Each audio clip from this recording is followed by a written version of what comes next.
Salut à tous, la team OL, Thomas M. Show pour Lyon Fan TV. Très très heureux les gars de vous retrouver pour une nouvelle vidéo. J'espère que vous allez bien. N'hésitez pas à vous abonner, n'hésitez pas à mettre un pouce et n'hésitez pas à mettre un commentaire aussi. Commentaire constructif. Je le répète une nouvelle fois dans cette vidéo, que vous soyez d'accord ou non avec moi, toujours dans la construction. C'est comme ça qu'on fait avancer les choses. Petit point OL Daily Mercato. Ce sont des vidéos qui vous permettent de suivre l'actualité Mercato de l'Olympique Lyonnais quasiment en temps réel. L'OL fait feu de tout bois sur le Mercato, mais l'OL est beaucoup en situation d'échec et fait beaucoup de paris sur ce mercato. On a eu les deux recrues, Perry Adrielson en provenance du club frère de Botafogo. Ils sont arrivés, on a eu le renfort de Malik Fofana, grand espoir du football belge et européen, pour 17 millions d'euros. Et puis l'arrivée, j'en ai parlé dans une précédente vidéo, de Gift Orban, l'attaquant nigérian, lui aussi qui évoluait avec Malik Fofana du côté de la Gantoise. Mais l'OL n'a pas complètement rempli tout son cahier des charges pour le mercato hivernal parce qu'il voulait absolument recruter un autre ailier, il voulait absolument recruter un numéro 6 et pour l'instant, il manque un ailier, il manque un numéro 6 et c'est pour ça que l'OL active des pistes très très chaudes et la première pour l'ailier, c'est la piste menant à Arnaud Danjuma, Danjuma on dit, alors, je ne sais pas si c'est Danjuma, l'attaquant ailier néerlandais qui est en prêt du côté d'Everton, qui appartient à Villarreal. Aujourd'hui, Fabrizio Romano nous dit que Danjuma est OK pour venir à l'Olympique Lyonnais parce qu'il va prendre du temps de jeu, mais pour l'instant, Everton est en train de temporiser, ils ont des blessures, ils attendent de pouvoir remplacer numériquement Danjuma pour pouvoir le libérer. Pour l'instant, il n'y a pas de feu vert selon Fabrizio Romano pour l'arrivée de Danjuma à l'OL. Alors, on a vu il y a quelques jours une photo dans un jet privé avec son agent.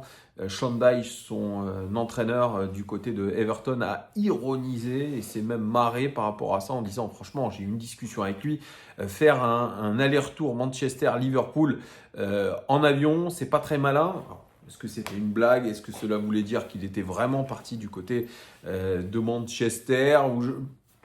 C'est peut-être un moyen aussi de le tenser. Bref, il en a rigolé, il a ironisé, mettez le mot que vous voulez, mais en tout cas, il a redit que Arnaud Danjuma était un joueur d'Everton, qu'il comptait sur lui. Il a eu du temps de jeu contre Aston Villa. Il en aura au prochain match, et ce qu'il a dit pour l'instant, c'est un joueur d'Everton. Ce sont les mots de son coach, Sean Dyche, qui lui a pourtant pas fait confiance sur le début de saison. C'est moins qu'on puisse dire parce qu'il a très très peu joué.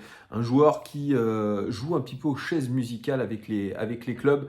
Il change beaucoup de clubs. Certains disent qu'il change plus de clubs que de chaussettes.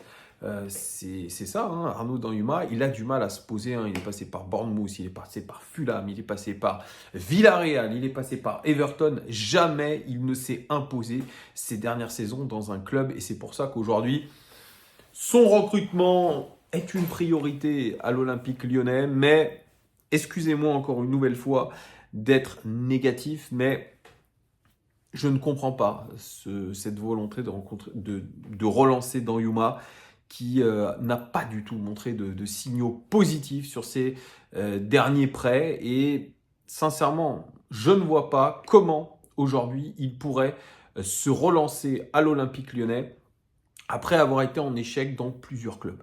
Ce n'est que mon avis, c'est ce que je pense. Je trouve qu'on accumule beaucoup de joueurs qui sont dans des situations d'échec. Alors, j'entends vos commentaires, je les lis, qui me disent « Mais Thomas, tu veux qu'on recrute qui dans notre situation? On fait ce qu'on peut. » Ben, je dirais que dans une situation qu'est la nôtre, je pense qu'il aurait mieux fallu miser sur des joueurs de Ligue 1 confirmés. Voilà. Plutôt que d'aller essayer de chercher des pseudo-noms dans différents championnats, dans Yuma, Orban, que vous surpayez. Parce que je maintiens, dans Yuma, s'il vient à l'Olympique Lyonnais, lui aussi va prendre un très gros salaire, parce que salaire PL. Alors, est-ce que Villarreal prendra en partie en charge son salaire? Peut-être.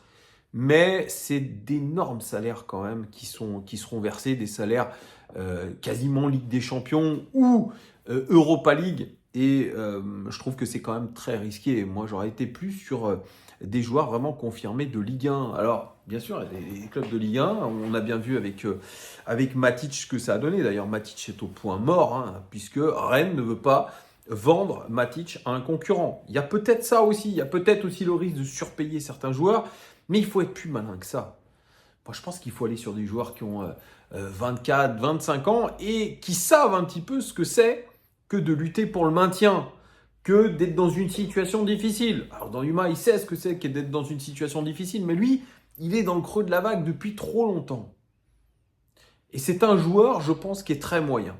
Voilà. Alors, peut-être qu'on va me donner tort. Certains me disent, oui, mais quand on a fait Depay, Depay, il est arrivé dans une équipe de l'Olympique Lyonnais qui était moins dans le trou que celle qui est actuellement. Là, on a une équipe qui est dans le trou.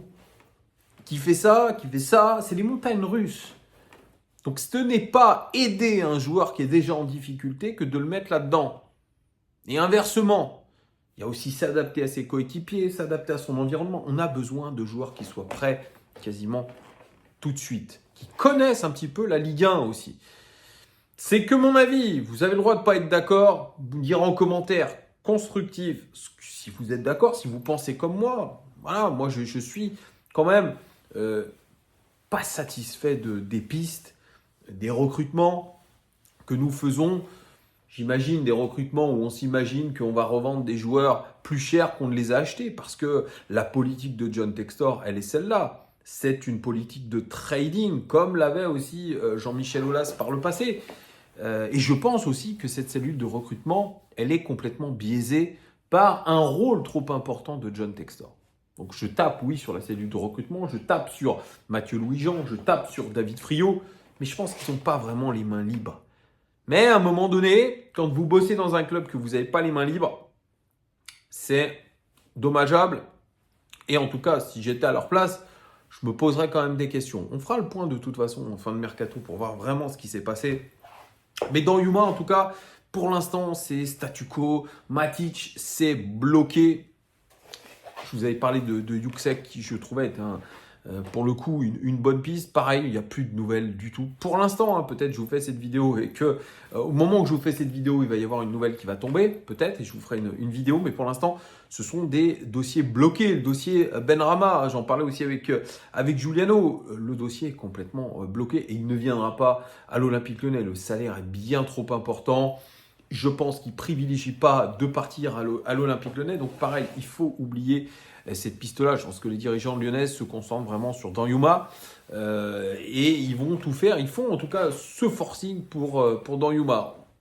Sur le plan des départs, je vous l'ai dit hier, Mamadou Sarr va partir en prêt. Enfin, je crois que c'est même officiel. Il est en prêt du côté de Molenbeek, club aussi satellite du groupe Eagle, qui est pour moi la poubelle de l'Olympique Lyonnais. Tous les joueurs que nous ne voulons pas, tous les joueurs qui sont en échec, eh bien on les envoie là-bas.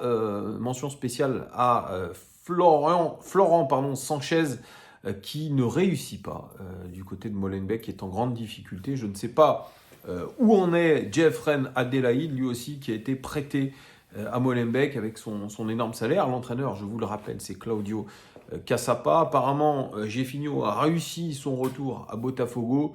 Voilà, mais dans le sens des départs, pour l'instant, il n'y a pas d'autres pistes, il n'y a pas d'autres portes de sortie. En tout cas, on va garder ce groupe-là et je pense qu'on va faire le forcing sur les pistes dans Yuma. Le numéro 6, ça pourrait être aussi une autre surprise. Il y a peut-être des pistes aussi qui sont évoquées, mais qui sont pour l'instant cachées. Peut-être qu'on nous envoie des fausses pistes, des rumeurs d'agents. Bref, ce mercato-là va encore durer un peu moins de 15 jours, on va dire allez, une grosse dizaine de jours. Il peut se passer encore beaucoup de choses. Voilà, dites-moi en commentaire ce que vous pensez de l'évolution de ce mercato et notamment de cette piste d'Anyouma. Est-ce que l'Olympique Lyonnais doit absolument faire le forcing pour avoir l'ailier néerlandais? Dites-moi tout en commentaire. Merci de votre fidélité. Cœur sur vous et je vous dis à très très vite. Ciao.